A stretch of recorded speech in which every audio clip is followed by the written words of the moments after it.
თუ თქვენი მზე მერწყულშია, თქვენ უბრალოდ მიაღწიეთ თქვენი სულის ევოლუციური მოგზაურობის იმ წერტილს, სადაც თქვენთვის მნიშვნელოვანი გამოცდილებები არის ისეთები, რომლებიც უცნაურად და ექსცენტრიულად გამოგაჩენთ. როდესაც ვიყენებ სიტყვას უცნაური ან ექსცენტრიული, უნდა გვახსოვდეს, რომ ეს სიტყვები მნიშვნელობას მხოლოდ კონკრეტული დამკვირვებლის თვალში იძენ. საქმე ისაა, რომ ჩვეულებრივი ან ყოველდღიური ადამიანები, რომლებიც ყველაზე პოპულარულ სატელევიზიო შოუებს უყურებენ და ყველაზე პოპულარულ მანქანებს ატარებენ, ასეთი ადამიანების პერსპექტივიდან თქვენი ცხოვრების გზა ისეთია, რომელიც უფრო და უფრო უცნაურს გამოგაჩენთ, რაც უფრო მეტად ხართ საკუთარი თავის ერთგული, მით უფრო ველური და გარკვეული აზრით საინტერესო ხდება თქვენი ცხოვრება და მით უფრო საინტერესო შარშიც გაეხვევით.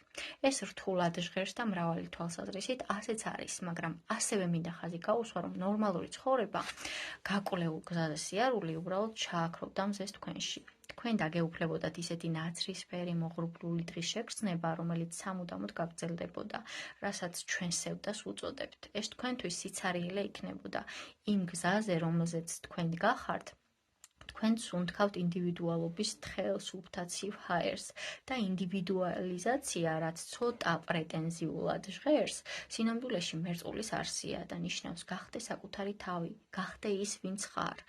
ახლა მე შემიძლია ზუსტად ვთქვა, რომ თქვენ ხართ თავისუფლად მოაზროვნე, დამოუკიდებელი, რომ საგნებს საკუთარი უნიკალური პერსპექტივიდან უყურებთ, რომ თქვენში ნამდვილი ინდივიდუალობაა. შემიძლია ეს ყველაფერი ვთქვა და მჯერა, რომ ეს საკმაოდ ზუსტი იქნება, მაგრამ ეს ვერ გადმოსცემს იმას, თუ რას ნიშნავს იყო შენ, როგორია შენატყოფნის გამოცდილება. ამას რომ ჩავწვდეთ, მინდა მოგიყვეთ თქვენი სულიერი მეგა დიდი ბებიის ამბავი, რომელიც ეპოქების წინ ქვედა პალეოლითის ხანაში ცხოვრობდა. რა თქმა უნდა, მე ამ ამბავს გამოვიგონებ, ის ცოტათი მულტფილმს დაემსგავსება, მაგრამ რაღაც ძალიან მნიშვნელოვანს გვასწავლის. ასე რომ ეს თქვენი სულიერი მეგა დიდი ბებია, ერთ-ერთი პირველი მერწყული იყო. ის ცხოვრობდა მონადირე შემგროვებელთა ჯგუფში, რომელთაც სჯეროდათ, რომ დედამიწა ბრტყელი იყო და უზარმაზარი კუს ზურგზე იდგა, მაგრამ თქვენ სულიერ დიდ ბებიას ამაში ეჭვიებარებოდა. ის კითხვის ნიშნის ქვეშ აყენებდა ამას, ტომის ბელადი თავს მთვარის ქალღმერთის მიერ დანიშნულად წარმოაჩენდა, მაგრამ თქვენი სულიერი ბებია ფიქრობდა, რომ ის ალბათ უბრალოდ ცარიელი მოლაპე იყო. ის არაკომფორტულად გრძნობდა თავს თავისი ტომის მითებთან და უბრალოდ არ ჯეროდა მათი. ერთ დღესაც ის კენკრის შესაგვარებლად იყო წასული, როცა თვალწინ ჭრდილმა გადაურბინა. მან მაღლა აიხედა და დაინახა არწივი, რომელიც მზის ფონზე მიფრინავდა. მასზე დიდი შთაბეჭდილება მოახდინა არწივმა. მისმა მარტოსულმა დიდებულებამ და დამოუკიდებლობამ და შთაგონებულმა გადაწყვიტა, რომ თავადაც ასე იცხოვრებდა. ის დაბრუნდა სოფელში თავის ხალხთან და გამოაცხადა, რომ წასვლას აპირებდა. მან თქვა, მე თქვენ ვერ გეწყობით, თქვენ მე ვერ მეწყობით, ამიტომ მოდით ერთმანეთს ნუღარ შევაწუხებთ, მე უბრალოდ გავუჩინარდები ჯუნგლებში და არწივივით ვიცხოვრებ. და ცხოვრებაში პირველად თქვენმა სულიერმა დიდმა ბებიამ ფართო საზოგადოებრივი მხარდაჭერა იგრძნო. ყველა მიფიქრა, რომ მისი წასვლა სრულიად შესანიშნავი იდეა იყო. 3 დღის შემდეგ თქვენი სულიერი დიდი ბებია ჯუნგლებში მარტოდ ძალიან ვიწრო ბილიკზე, ძალიან ფართო ვეფხს შეეჩეხა, ძალიან დიდს და ჭკვიანური ფსონი ვეფხვზე დაიდებოდა. თქვენი სულიერი ბებია იმ ხმალ კბილა ვეფხმა შეჭამა ქვედა პალეოლითში და სწორედ ამიტომ არის ის თქვენი სულიერი და არა ბიოლოგიური დიდი ბებია.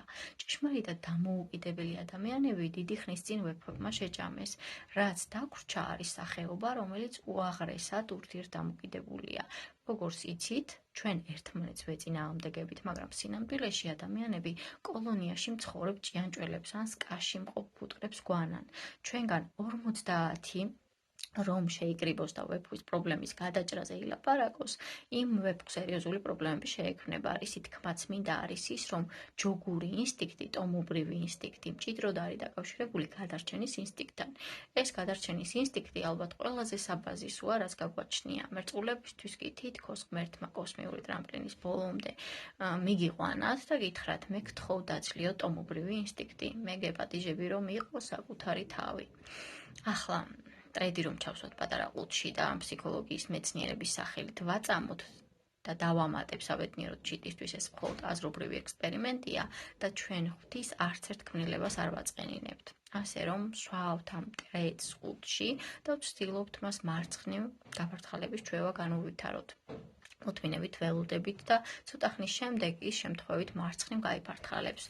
ჩვენ კი მას სიმინდს ვაძლევთ. შემდეგ ცოტა ხანში ის მარჯვნივ გაიფართხალებს და ჩვენ მას 30,000 ვოლტ დენს ვარტყამთ.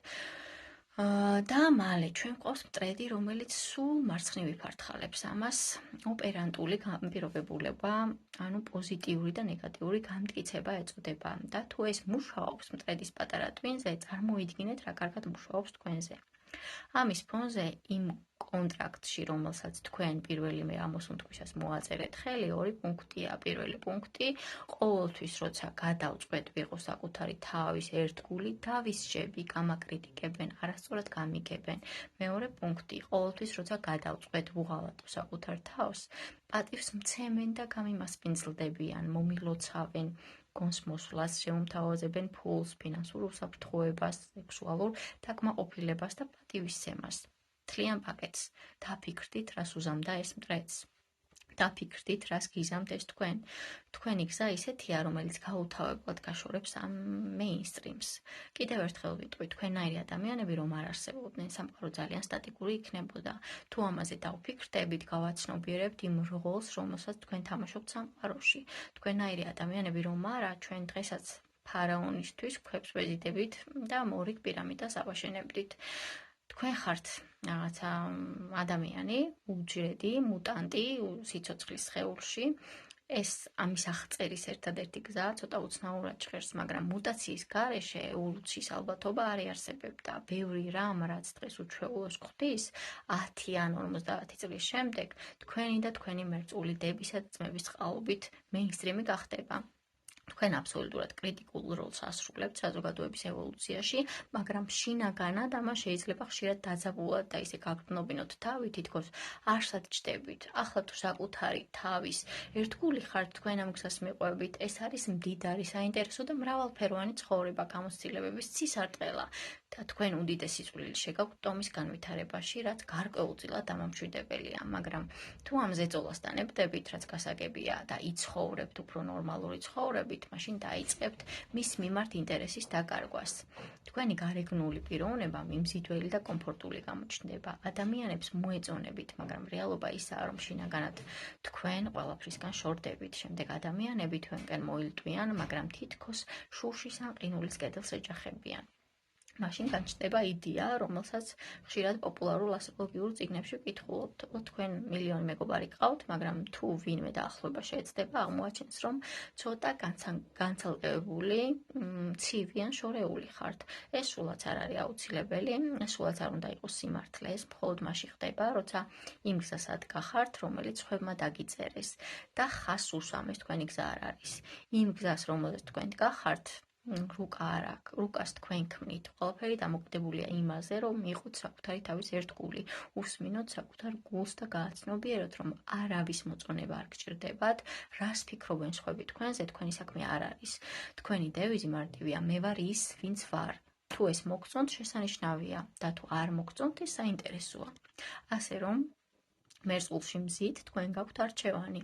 ერთ-ერთი არჩევანია დადგეთ ცხოვრებისგან დიდ მანძილზე და უყუროთ, თქვენ გექნებათ ერთგვარი სიცხადე, გაიგებთ ყველაფერს თავისებური იუმორის გრძნობით, მაგრამ თავს თამაშის ნაწილად ვერ იგრძნობთ. თითქოს ცხოვრება ხელის გაწვდენაზეა, თითქოს ის სქელი მინის მიღმაა და თქვენ ვერასდროს შეძლებთ მასში სრულად ჩართვას.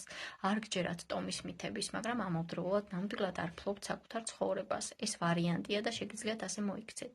მაგრამ თქვენთვის უკეთესი გზაც არსებობს, შეგიძლიათ ცხოვრებას ძალიან ახლოს მეუახლოვდეთ, დაუკავშირდეთ მოვლენებს, გახდეთ თამაშის ნაწილი, გქონდეთ წვლილი კაცობრიობის მომავლის შექმნაში. ამის გაკეთება პრობლემების გარეშე შეუძლებელია. ამის გაკეთება ადამიანის გაღიზიანების გარეშე შეუძლებელია. თქვენ გენიოსი ხართ და ეს უცნაური, ცოტა პროვოკაციული სიტყვაა. მე არ გულისხმობ, რომ ისტორიაში ლეონარდო და ვინჩის, მაილს დევისის, ჯიმი ჰენდრიქსის, ჯორჯია ოკრიფის და სხვების გვერდით შეხვალთ, თუმცა შეიძლება ასეც მოხდეს. შეიძლება გაგვაოცოთ, მაგრამ როცა ვამბობ გენიოს, გულისხმობ, რომ თქვენ გაქვთ რაღაც საერთო ისტორიაში არსებულ სხვა გენიოსებთან და ეს არის უნარი შეხედოთ სამყაროს და დაინახოთ მასში შესაძლებლობები, რომლებიც აქამდე არასდროს არ შეუმჩნევია.